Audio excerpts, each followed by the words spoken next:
सिकंदराने आपल्या सैन्याला सांगितलं, ठीक आहे आपण आता जाऊ परत, पण काय करू माहिती आहे, आता ही जी सिंधू नदी आहे, आपण इकडून गेलो तर आपण पळून गेलो असं चित्र होईल. त्यापेक्षा आपण सिंधू नदीत बसूया आणि सिंधू नदीतून समुद्राला जाऊ. नदीत बसूया म्हणजे काय, पाण्यात तो बसणार नव्हता. त्यांनी एक नेव्ही तयार केली, म्हणजे नौदल उभारलं. पैसे भारतीय लोक होते ना,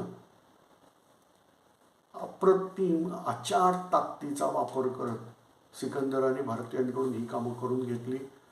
आणि मग जे नौदल उभारलं त्याच्यात सैन्य घातलं आणि आजूबाजूच्या राज्यांना त्रस्त करत, लक्षात ठेवा ते व्हिजिटर्स नव्हते, आपले येडे मंडळी काही आहेत. सिकंदराच्या स्वारीचे चांगले परिणाम, चांगले कसले, जेव्हा शत्रू स्वारी करतो तो लुटायलाच येतो, तो विध्वंसच करायला येतो. प्रचंड विध्वंस सिकंदराने केलेला आहे. छोटी छोटी राज्य